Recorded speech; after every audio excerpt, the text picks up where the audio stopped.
Hey everybody, welcome to Tune Up, a Shopmonkey podcast where we talk about the automotive industry and car care, specifically the 99% of a car's life that's spent outside of the dealership. In this episode, we're going to discuss the importance of online reviews and an online presence. My name is Zach, and alongside with the rest of the Shopmonkey colleagues, we make up your Tune Up crew, all with various perspectives, passions, and insights into the automotive industry. So let me introduce everybody. In first, P1, we got Mike I8 Bordeaux. What's up, man? What's up, dude? All right. Let's see if we can get the theme here. Next, we got John NSX Moretti. Okay. Hola.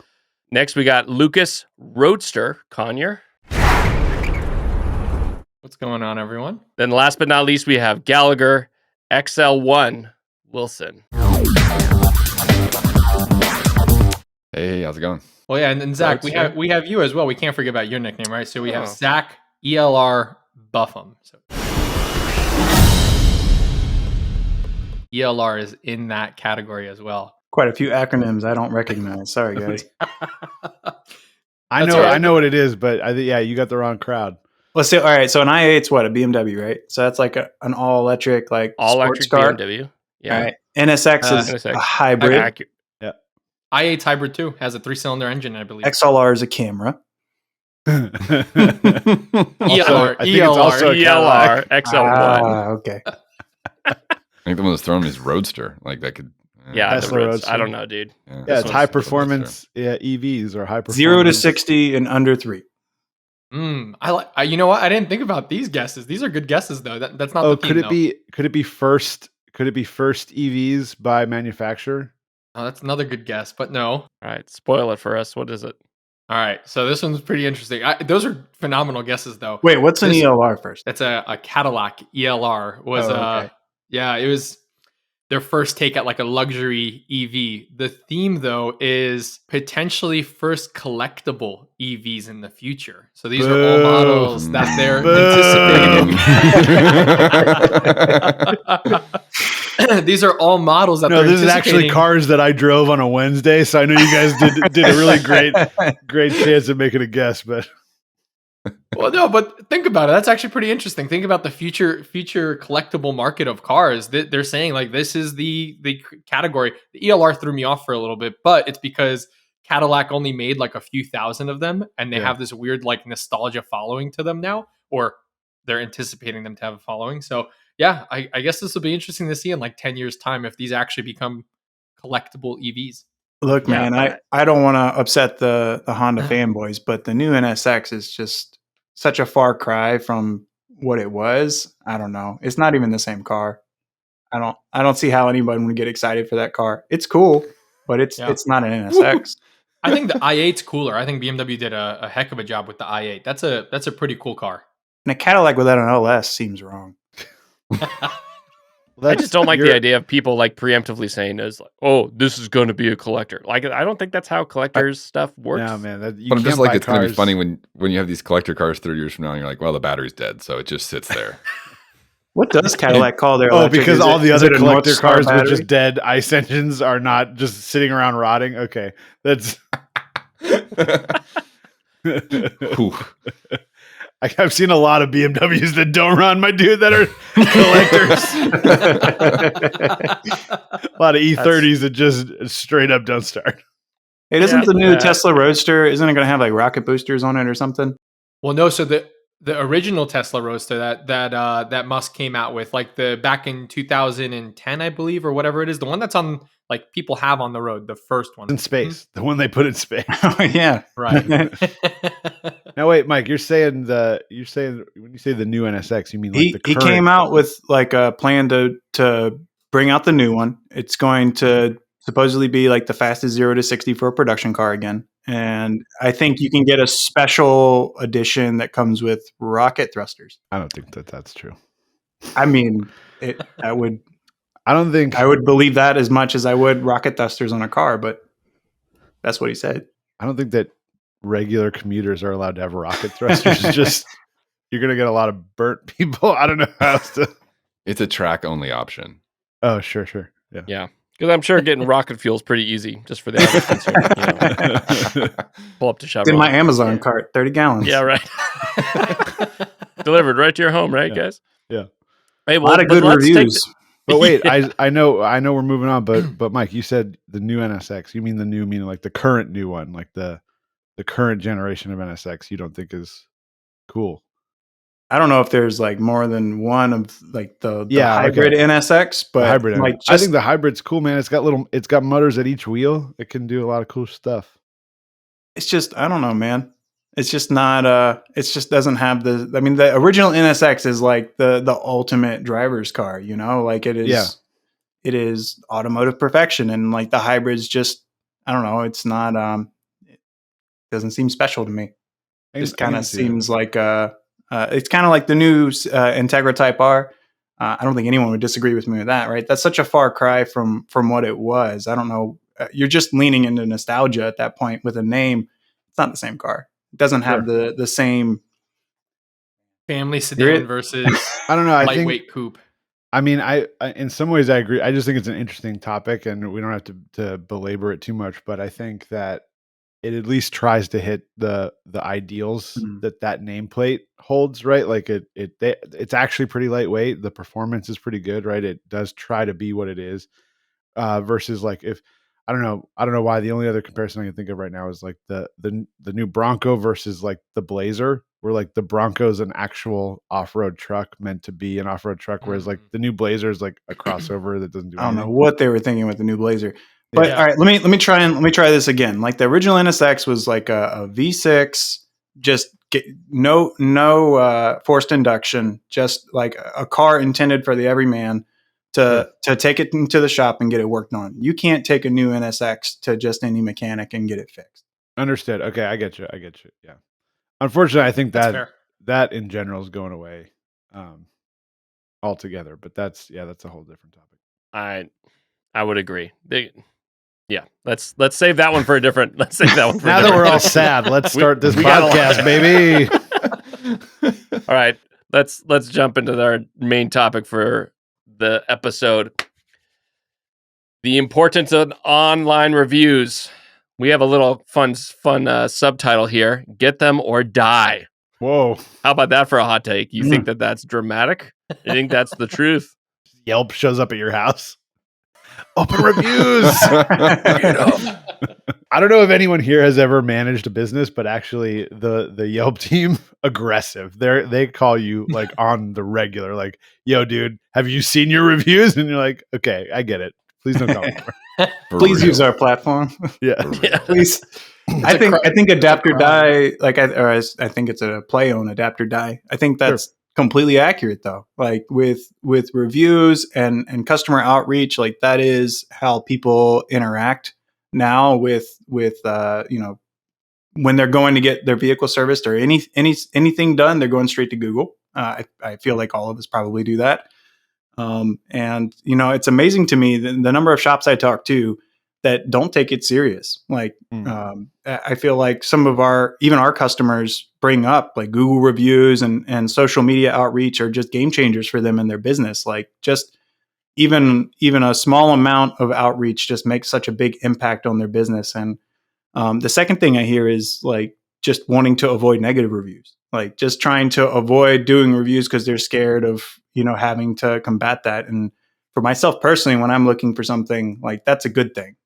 5 stars, I almost want to go look for someone else who's, you know, 4 stars, 4.5, and trying to at least 4.2. Yeah, man, just show that you're engaging and trying to respond to people and, you know, trying to grow your business. And I think that if you don't adapt to how people look for shops, look for services, like I feel like your shop will die like in the coming years. Well, I think it's important to point out too, because you're saying to just expand. So for people who are listening, looking for a 4-star place, because I don't trust a business that only has 5 stars. Because even if you're the best shop in the country, like sometimes you just get some trolls that come in and want to leave you a bad review. Like it doesn't matter. It had nothing to do with you. They were just mad at the world. They're going to leave you a bad review. So a business that only has good reviews, I'm like, well, this is fake. Something's being fake. Some fakery, trickery afoot. I don't like it. a sham. I'm just like coming up with words for lies. Yeah, but that's the first thing you're going for, right? You look for the negative review and see how someone responds to it, and like that'll tell you everything you need to know about that business. Yeah, dude, I was about to make that exact same point. That's the first thing I go to. Is I go, all right, let me see most recent reviews and let me see the ones that are the most angry, and then how'd you respond? How do you deal with the crazies too, man? Like if someone just throws some oddball comment out there, like what are you saying? Are you actually engaging with it, or are you just giving some sort of canned response? Like that tells me that the business owner is trying to help their customers, man, support them. Yeah, I think the thing I like here, because you bring up bad reviews too, is like, and I think you've said as much. They're inevitable, right? You're going to have a crazy person. You're going to have someone who didn't. I remember once where it's like you get some angry review and you're like, you weren't even a customer. You've got the wrong business. You've got the wrong business, sir. And you're like, we don't make cheeseburgers here. Exactly. But I think that one of the things I've heard highlighted, which I like and actually makes a ton of sense. I hadn't really thought this through till recently, but it was like the best thing to do with those negative reviews, respond well, right? But then B, bury them in good reviews, right? And this is like, there's nothing that like, having a few of them sprinkled in there, like to our point, lends credibility. I think everyone's kind of agreed on that. And I think studies show that, right? This is actually something that's been, somebody's done studies and dove into those things and lends credibility, right? It's like, okay, you are real people. You're not paying for these reviews. You're not perfect. Yeah. There's someone who comes through occasionally who had an experience. But man, hammer on the good reviews, right? And that's kind of pivoting towards like, how are you, like, are you going to be reactive on this? Or are you going to be proactive, right? As a business owner, if you can buy into the idea that reviews are a huge component of people finding your business, which, like, I feel like if you're not buying it, I'm going to take a hot take and say you're living under a rock if you don't think that's a huge factor. The thing to understand too, right? And as we break it down, reviews, and in terms of a thing that a customer looks at and makes a choice about, that's what we're talking about now. That's important. But we also live in an algorithmically controlled world for the most part. And if you're not doing review management, you're not being seen by the robots that look for your business and list your business on maps and list your business on search results and list your business, in other places. So there's twofold, right? There's the person to person aspect of owning your online identity and managing it, right? And that the reviews and how that affects other people that look at you. But there's also the fact that there, to my knowledge, I don't know anyone who cracks open a physical Yellow Pages anymore and looks for something. So if you're not managing your online presence, they will not find you when they are looking for, even if they were looking for you with your name, it can be hard if you don't have a control of your online presence. And I think that goes back to, Zach, what was the title? What's the title of the episode, or the main topic? The importance of online reviews, get them or die. Yeah. So the importance of, like, I think I want to keep going into the interpersonal stuff, but I think the importance is, if you don't control your online presence, it either doesn't exist. So people just don't know you're there, but B, and worse, someone else can control your online presence. So as a business owner, this is my answer. Like, hey, whether you think you're into review management or not, sure, you can make that choice. That's up to you. Maybe you got so many cars lining up in front of your shop that you don't even have to think about reviews. Maybe that's true. But if you don't control and own your, Google My Business listing, your Yelp page, your Facebook page, I think that's it. There's probably more. If you don't own your URL, right, or at least a URL that represents your business on the internet, then somebody else can, and then you really could get into a bad situation. And so, before my life in the automotive industry, I helped friends manage their online listings and things like Google My Business.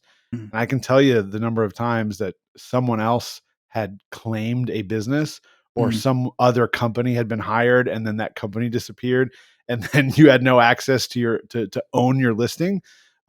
Terrible situation. I've seen it a bunch of times. So if the question is like, do it or die, right? Or is it important? It's vitally important. It's the same as owning the mailbox in front of your shop. Like, you need to own it because it represents who you are out in the world. And so you better control that space, if for no other reason than you have the keys to those doors. I just want to bring it back to something you said in the beginning, Moretti. You mentioned Yelp, right? And so for anyone who hasn't thought about it or is maybe intimidated by going down this path of review management, Google has the market share on this. It's like 90, 92, 93% of the review market share. I still use Yelp. I'm the guy. I'm the guy. You're that 7%, Mike, but the Hey, majority. Grandpa, use your Google. rotary phone's ringing. You I might know, wanna- dude.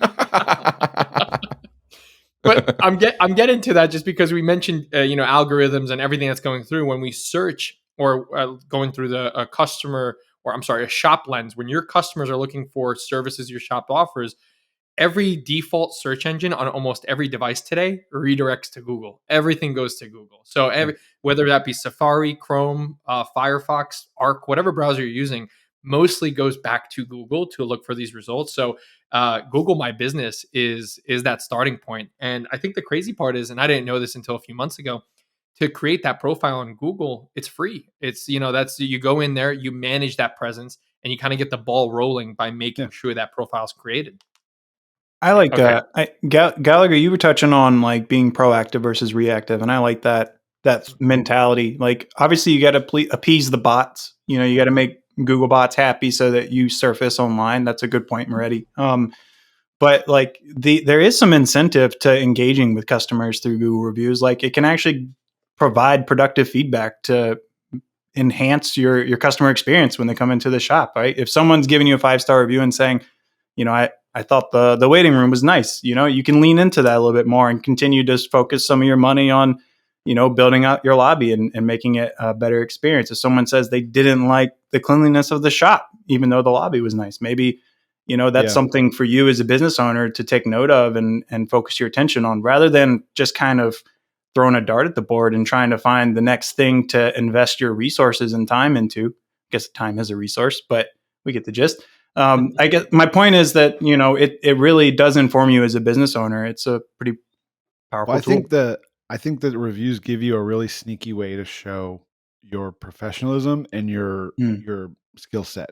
If you're talking about responding to reviews, whether they're good or bad, kudos to the owner of the shop where I used to work. He would utilize that space to show his mastery of the topic. So when someone left good or bad review, he would respond with a very technical deep dive about what happened. So someone complained about, I went here and this thing broke. And then he would explain in all the ways that, like, mechanically those two things are not connected. And here's why, and here's how we could look at it to fix it. And by the time you read that response, you're like, oh, well, this guy knows everything he's talking about. So clearly the person leaving the review is ridiculous. And same with the good ones. Like, oh yeah, I couldn't believe they fixed this for me. And we'd break down what it was and why it wasn't actually that hard to repair, and how we tackle those types of projects. And I think it's a very sneaky way, because you might have a great online presence. Maybe you have a website and a blog and you write articles about you, but customers don't hang out on your blog. It's a good place for them to research you when they want to decide, do I want to work with this person? But a lot of eyeballs are going to see your reviews and just see your responses, and it gives you a space to really flex. This is why I own a shop. This is why I run it. This is why my team is awesome. And man, if only a platform gave you a quick and easy way to jump in and leave those responses. There it really is. be a time It's saver, coming. you know what I mean? It's coming. There it is. I Actually, think there's- that's it. I'm just saying. I didn't even I'm think done. about internal recruiting, man. That's a really good point. Like, if I'm looking to go work for you, like, seeing how you engage with reviews is something that I would take note of for sure. Because you're for sure going to engage with me similarly on a good day and a bad day. I think it's a great call out, because you're kind of highlighting, like, Google reviews is a component of your brand, right? And I think but it's also, like, arguably, I think the point you're making, Reddy, is that it's probably one of the top 1 or 2 places you express your brand, right? Like blogs, sure, but I think a lot of that's there for SEO and for keywords and bots to figure out where to put your website, as much as it is for people to read it. On a similar kind of a dovetail to that, one of the things I learned recently that I wasn't aware of, and I've managed reviews for, before I worked here, I ran shops and I managed the reviews. And you're talking about the owner of your last shop putting in kind of description of what he was doing and what he was solving. I didn't know, correct me if I'm wrong, because I think, Lucas, we talked about this a few months ago, that Google will actually scan through the reviews as part of their sort of, what do they call it? Crawling, web crawling for keywords and things like that. Which I think when we were talking about the interesting ideas there is, like, you could, like, respond and not just say, thanks for bringing your car in. It's, hey, thanks for bringing us your BMW 335 so that we could fix that rear main seal leak. And now that starts to index searches. So if someone's like, hey, I have an oil leak on my BMW, you're now more likely to pop up high on that list as like, oh, actually, this 100%. shop mentioned they fixed an oil leak on this BMW. That might be a Yeah. good candidate for you. Yeah, we Customers could- You want to searching. get real wild. A lot of searching is going to be offloaded to AI. Conversational search is like a term. I've been out of the game for quite a while, but there used to be like keyword searches, like BMW repair is like a term search. But as AI and conversational searches start to overcome, it's going to be more like, hey, I have an oil leak on my BMW. You know, you're talking to your phone, and where would I go to get that fixed? That's a conversational search, and the conversational response that Google's going to build. Well, where are they going to look to build that response? They're going to look at Peer search reviews. results. They're going to look at Yeah. business listings, and they're going to say, oh, there's a BMW specialist in your neighborhood that appears to have had, that's what AI does. It Right. looks at content, organizes it, and gives it back to you in a conversational tone. So if you want to, protect your business for the next phase of how search and how people will interact with the machines in their pocket, that's the way to do it. Yeah, and what you're talking about, Gallagher, was the map pack, right? So the Google Map pack is because of that, because of your interaction and being proactive with your Google presence, Mhm. it helps you show up higher in that pack. So when you go and search for a repair or search for a service, like your customers go search for that, and you ping on multiple results, and you have frequent reviews, and you reply to those reviews, Google trusts you as a recommendation that they can then recommend to the people who are searching. Right. So it all passes along, but instead of having to pay for an ad at the top of the search list, you just organically make your way up to the top because of your proactive response. Yeah. I think the part that's interesting though, and Moretti, you touched on a little bit, blogs, but I think one area where we're not covering just for a second here is Facebook. Facebook gives this false conception that, oh, I have a Facebook profile, I'm posting, I'm interacting. A lot of shops are already doing that with Facebook, but Facebook is nothing more than a social media platform. It is not linking back to Google results and is not helping you rank higher in anything that your customers are looking for. So it's interesting how much time people put into Facebook profiles. I can't even count on two hands how many times I've seen a shop On that too doesn't have many a hands? website.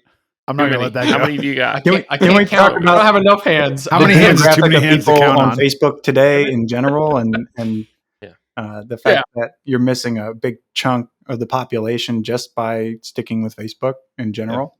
100%. Yeah. I mean, it's good. So- It's good. Again, it's good to have both because it's a space where people are. So if you don't own your brand, as Gallagher said, right? If you don't own your brand, it could be represented in a way you're not Right. comfortable with. So Man, you guys know so much about this stuff. I'm learning. you should own the space. But last kind of point I want to make on it is because like part of our goal is to say, hey, that we're getting into the technical day-to-day stuff. And I know we do webinars and stuff that really dive into like dense management of these topics, but high level, right? So you need to own it because you need to represent your brand. You should own your address everywhere. That's on Google Maps, on search results, on Yelp, on Facebook. You should build your reputation for humans and for bots. That's reviews and content that gets scraped.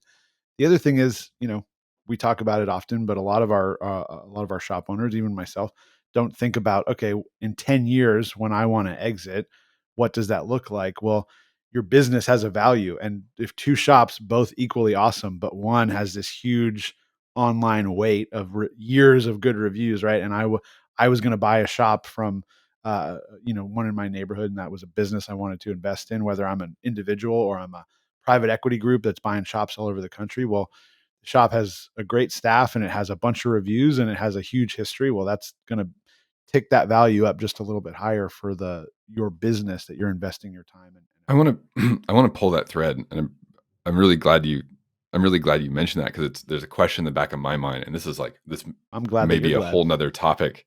But the thread that pops in my mind is like, what do you like? So you're listening, say you're a shop owner, and you're listening to this, and you're like, okay, reviews, whatever. But like, my shop's full today. I got a month of appointments on the calendar. Sure. What would your response be to that shop owner to say like, hey, here's why you should care about this, even if things look good today and maybe the next month, like why is it important and I think you've already kind of said it, but I'd love to like unpack that, pull that thread a little bit of like, why is it important that you invest in this idea of online reputation management and things like that now? Yeah, and I think as shop people, this is so easy to understand if we think about it in our terms. Is like, why do you do oil changes on a car? You don't do it for the day it's running. You do it for the day it's not running. Like that's why you invest in this now, because if someone else manages to claim your online identity, right, your business identity, your listings or what have you, God, that's a huge man. If you thought it was tough to respond to a couple reviews at the end of each day, it's going to really eat your time to try to fix that after it's broken. Um, yeah. So it's part of doing the job. It's part of paying the bills. It's part of keeping the lights on. It's part of keeping the tools stocked and a staff that can fix cars when customers show up. Whether you like it or not, the answer is it's part of doing this job, and you better do it, or else you're not fully doing your job. Also, there's plenty of professionals out there that you can like sub this work out to. Like, you don't have to get this off the ground yourself as a shop owner if you are that busy, which a lot of the shops we talk to probably really are that busy on a day-to-day basis. So hiring someone to at least own your address, get everything out there online, and enable you to take over from there, I think that would be something to consider. And I'm just going to call out that I know we've mentioned address a few times, but also I totally forgot Moretti, it's NAP, right? NAP, name, address, phone number, right? Yeah. If those three are consistent across every place that you show up online, that furthermore helps your presence online. But you got to own it. You also have to make sure that it's accurate across the board. So I guess I got to walk back on Facebook a little bit. If you are using Facebook and Google and all of that, everything has to match. It just makes you more credible as a business across the board. So yeah, that's. Well, I know a shop that I love that does great work, and they move buildings, but if you punch it into maps, you're going to end up at the wrong place because it hasn't been updated. I'm not taking shots at them. Yeah. Right? Again, there's a lot of work going into this, but it's just a small thing. Like, one customer shows up at a building that doesn't exist, and they leave a review. You're not watching reviews, and now people are reading like, oh, these guys are ghosts. They're not even at the building you look at. That stuff escalates real quick, and you don't even see it happening because you don't. Taking a moment to look on maps, just make sure that the pin is correct. You can always request that Google review where that map is, and you can put in a request with them to move the pin for you.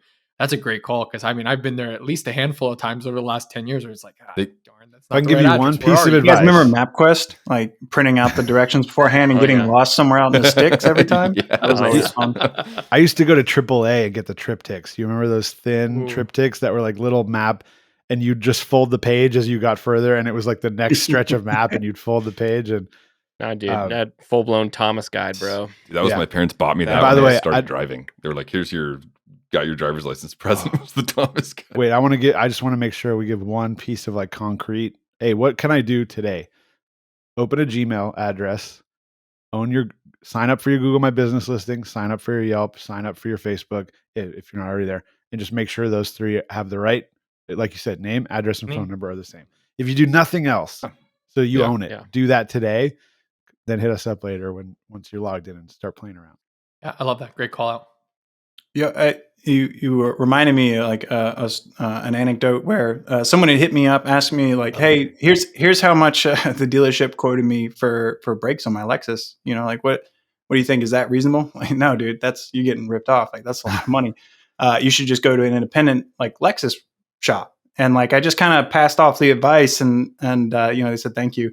And like later on in the day, I was thinking about it. I was like, well, how would I went to go Google like a Lexus shop, and I was like lost in a sea of just nonsense, like I couldn't find anything relevant. And, that just reminded me, like, engaging with customers, really articulating that, hey, I serviced your whatever Lexus, did your brakes. It's going to surface your shop and allow someone to actually find you when they're going to look for an independent shop to move to. Yeah, that's a great call out. And your Google My Business profile allows you to put in a brief description of what kind of work you do. So if you're posting that on your website, or maybe you already posted it on Facebook, make sure that matches on Google My Business as well. Like, hey, maybe we are a catch-all general automotive shop, but we have a few guys that specifically focus on Toyota, Lexus. Have that in the description, because next time someone goes to look for Toyota, Lexus, independent repair shop, better chance that you're not lost in the sea of results like our friend Mike was. Well, you make a great point, Mike, because we are in the industry, so we think, yeah, of course I know how to find a Lexus specialist, but then that's because this is all we talk about all day. So some other person, may not know how to find that. So great points all around. Anyone got a last point to close us out? If you need help with any of this stuff, hit us up, Shopmonkey. We got your back. And also, audience members who are car owners and not shop people, let us know. What do you think about a review you've seen or how that's affected your search? Or leave a comment. Let me know what you're out there searching for. Yeah, what's the funniest review you've seen? Share that with us. Yeah, I'll call out one last stat just to Danger end it zone. off. 70+% of people do not go past the first page of Google results. If you're not showing up on that first page, there's a slim chance someone's going to that second page to look for your business. So it's just the more steps you take towards it, the better opportunity you have to be on that first page of results. If only there was a tool or platform that could help you increase your presence. I don't know. Yes. All right. Well, hey, indeed. thank you guys very much. This podcast was brought to you by Shopmonkey, the digital solution for shop management in the automotive shops across America and Canada. Hi. If you're interested in learning more about our product, go to shopmonkey.com. That's shopmonkey.com. Or follow the link in the description. Thanks for listening. See you guys later.